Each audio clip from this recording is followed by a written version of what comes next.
Charles Darwin's research and the development of his evolutionary theory provide a very good model for scientific investigation. But traditionally it's been a rather dry topic and quite difficult to teach. And there's not a huge amount of time in the curriculum to do it. But teaching how the Earth's diverse population of flora and fauna came to be can be done imaginatively. And this programme will show you how. We've come to Balshaw Church of England Secondary School in Lancashire to see how animal masks, kitchen tools and passionate argument can be used to engage learners. The shape of our skulls are the same as apes from millions of years ago. Yeah, but there's many gaps in science. And to put a radical new slant on an old subject. Head of Science Caroline Molyneux was the North West's Outstanding Teacher of the Year in 2007. I put an almond To say what sort of animal it's related to. It's like corrugated, like a bone. So what do you think that is? A spine. Yeah, in the water. Oh yeah, fish. Yeah, so it would. She's fantastic because she has all the sort of fundamentally good practice alongside fun, alongside a desire for children to learn, alongside for them to use their own thinking skills, be independent thinkers, find out for themselves and make science come to life. A classic lesson on evolution is built around Charles Darwin's research into finches on the Galapagos Islands. Individual species of finches evolved on the islands, cut off from the rest of the world. Birds evolved beaks shaped to allow them access to specific foods found on each island. On Adam's Island, which is Santiago, what sort of food is on your island? Large nuts. Right, like large nuts. That was a bad choice, wasn't it? Jenny, what sort of food is on Fernandina? Small, like fruit radishes kind of thing. Yeah, small vegetables that finches can pick up. But what you've got to make a decision on is which bird you think lives on the island. And you'll notice on each island I've put 4 bird types that are represented by different types of pincers. And you've got to make a decision as to which beak belongs to which island, OK? You've got about 7.5 minutes to do it. Off you go. Caroline cleverly designed the task using a range of implements, from kitchen tongs to tweezers to recreate types of beak. I wanted to set something up like a mystery with the new schemes of work for Key Stage 4 in science. It's not just all about facts. They've got to be able to think through the answers. They've got to be able to use their own investigative skills to discover something that Darwin originally found himself. OK, Pinter.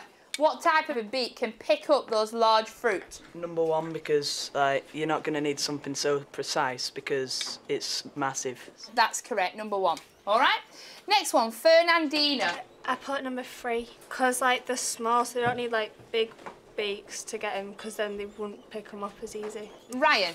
Santa Cruz. Beak type for the worms. I put number 4. Right, number 4. Because that's quite small compared to all the others, and it'd be easier to pick them up because they're only small. OK. So let's take a look at Darwin's finches here. But you've got to now relate the real finches to each island based on the task that you've just done. But we're not talking about tongues now, we're talking about a bird with a beak and the food type on that island. The students are given a worksheet to help relate their practical investigations to the beak shape of the finches on each island. Pinter will be like the small one because they were the small pinches, weren't it? Because they were small worms. Yeah. Santiago, number 2. Yeah. Which is Large nuts. large nuts, yeah. OK, let's have Jade for Pinter. Number 1. Why do you think it's number 1? Is it needs a big beak to pick up the large fruits that are left. It needs the largest beak. All right. Next one, Fernandina. Put 3. Why do you think that? It needs a medium beak so it can pick up the radish and stuff. And finally, Jodie, Santiago. 2 because it's got like quite a round beak but still quite big so that it can pick up the big nuts. Once they'd worked out what was in on each island, they then had to work out how the finches came from one original finch. How could 5 in this case, different finches come from the original finch. I've put some keywords down the side here. You don't have to use them all, but there are keywords there to help you. By just giving them 5 keywords that they can help them to make their own sentences, you're actually using higher level thinking. You're getting them to construct their own sentences as to how it happened. And that's using, you know, analysis, it's using synthesis, it's using the higher order skills that are going to be needed when they eventually leave school. Suddenly there was an environmental change and there was only big nuts on that island. All the little ones died out. So what happens to the birds there? Only some survive. Yeah, only some survive. Which ones survive? The ones with the big beaks. The ones with the big beaks, all the others die off. And so if you come back in 100 years, what will all the birds be like on that island? Big beaks. Yeah, so that's what evolution is. They don't just grow a big beak. It's selection of the ones that will survive the best. Here's a tip to wrap things up. Simply ask students to write one fact about Charles Darwin on a sticky note. Evolution is animals adapting to their environment. Is that right? Adapting to their environment? It is kind of right, but it's kind of wrong because it's a mutation process. Like it's one of them, and they're the ones that survive because they're the ones that adapted well, and like they pass on their genes. Yes. Okay. Very good. Right. Okay. Can you put your stools under? Make sure you take your things with you. It's break. Off you go. One of the best teachers we got in school. When she does the lessons, she makes everyone get involved, and it's not just writing; it's everyone's involved, and it's activities and stuff like that. You've got to get them engaged with it if you want them, if you want it to sink in, you want them to understand it. And evolution is something you have to understand. You can't just learn it parrot fashion.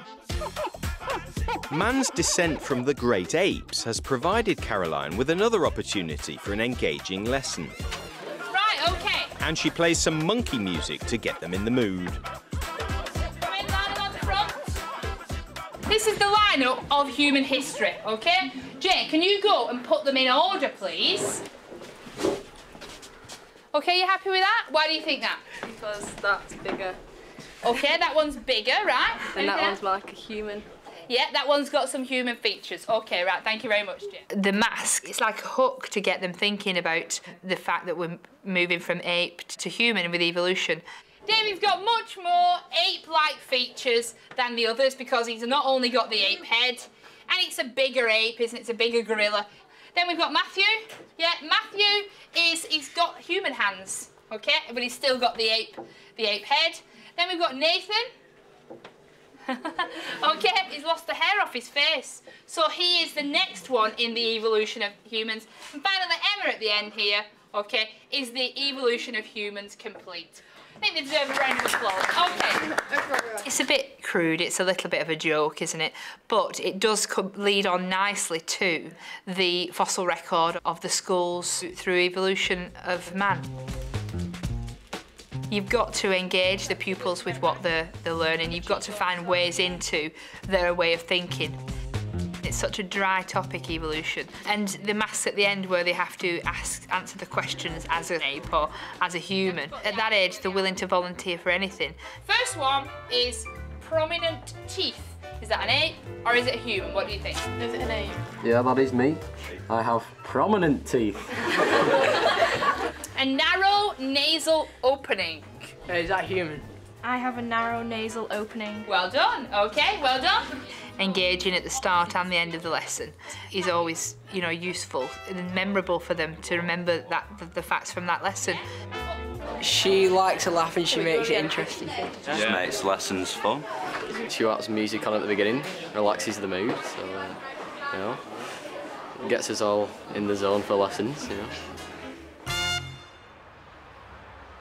Balshaw School has links with a local church, and Ruth Taylor, the youth chaplain, holds lunchtime drop-in sessions where young people can share their views and opinions on religious issues, the Bible and on evolution. So this account in Genesis, it tells us about why we're here and why God created the world, but it doesn't tell us how, okay? It doesn't give scientific explanation of the process.